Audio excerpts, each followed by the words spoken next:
Hi everyone and welcome to my channel. Today I'm going to share 10 things I do and you can do as well to survive the months of January financially.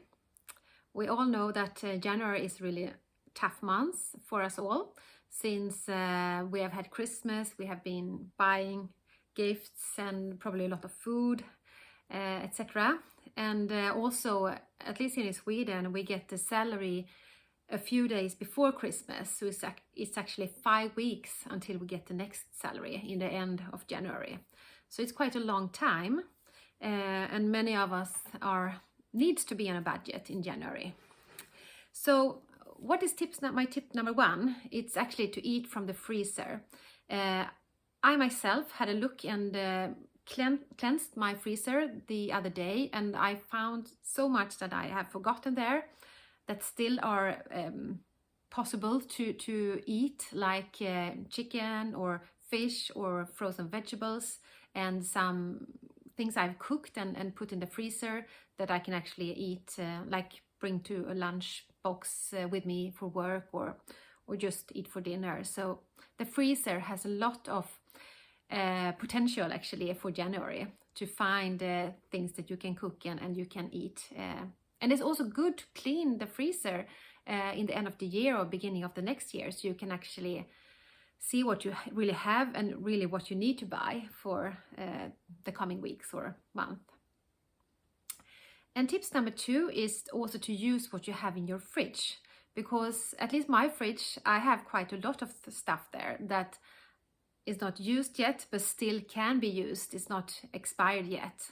Like I have a lot of vegetables like potatoes, cucumbers, carrots and apples, and yogurt and other stuff that I can really do something with. So this is my plan, at least for January, to really make a list of what do I have in my freezer and in my fridge, and what can I cook with that in order to save money and also use what I have. I think we don't want to waste any food either nowadays. Think of the environment and also on our economy, our budget. And tips number three is to prepare food boxes for lunch at work. So what I'm going to do is to prepare every week food boxes for lunch, and maybe once a week I want to give myself a treat and buy lunch on a restaurant or cafeteria with one or two colleagues. But otherwise I'm going to actually do food boxes to save money for the month of January. And you can do so much, many portions at the same time, and just put into the freezer and then take with you to your work. So this is something I'm going to do. Tips number four is to buy now what's really on discount in your supermarket.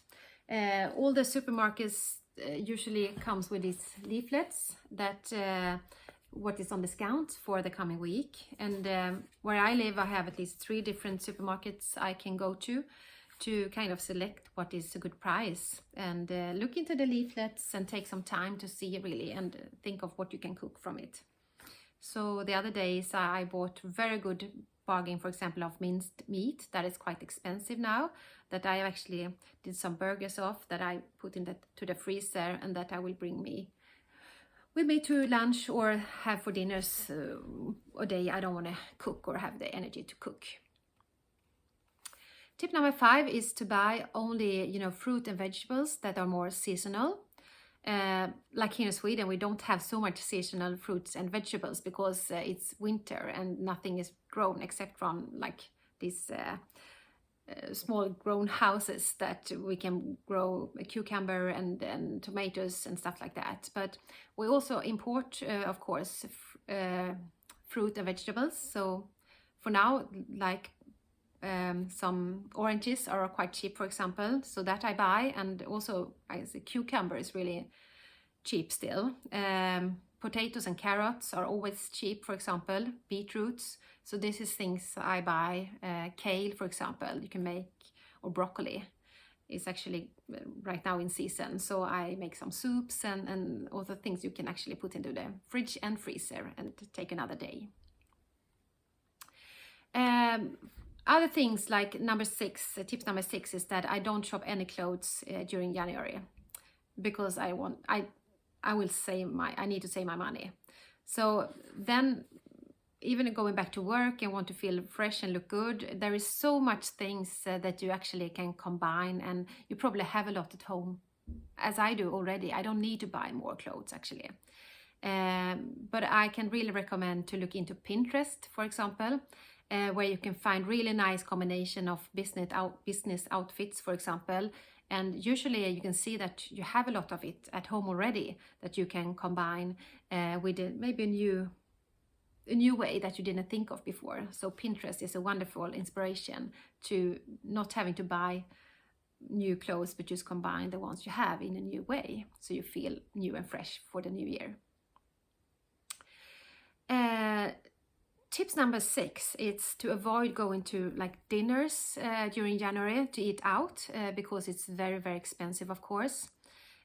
What I do though, because January is also a very long month and it's dark and you need to have some social interactions and meet friends and families. So usually I take lunches with friends or colleagues, or go for something we call in Sweden, we call fika. It's like you go to a cafe and take some coffee, tea, or eat some sweets that you can actually, or some sandwiches. It's very cheap. It's not very expensive, but still it's really cozy time to sit having a nice lunch with a friend, or go into a fika or cafe and just sit there for 1.5 to 2 hours, drink your tea, sip on your tea, and eat some biscuits or something. But that's very cheap. But I avoid going out eating fancy or expensive dinners. Yeah. And then tip number 8, of course, if you have an apartment or you own your house, it's very expensive now with the electricity. So it's, of course, many people say that lower your heater, maybe to, at least I try to have 20 degrees Celsius. I usually like to have 21 or 22 otherwise, but I put on an extra sweater. Today is quite mild outside, so I don't need it. But otherwise, put on extra socks, an extra pants or an extra sweater, and you can actually survive with a lower degree of heating. And tips number 9 is also to take shorter showers. It's so nice this time when it's a bit cold to spend time, take a shower or take a bath if you have a bath tube. But really be economical with this and take shorter showers. It doesn't take so long time to cleanse your hair or take a shower that you will feel refreshed after. So you don't need to stand there, just waste the water, and then it costs, of course, when you do it. And then finally, tips number 10 is to be kind to yourself. January, February, at least here in the northern countries in Sweden, it's really dark, it's really gray, we don't see the sun a lot, it's really rainy. Of course you need to give yourself a treat from time to time, but maybe it can be a small thing, like buy something extra you want to have to dinner that you really feel like having, that tastes good, and maybe a little bit more expensive, but you have to have at least once a week, give yourself a treat, I think.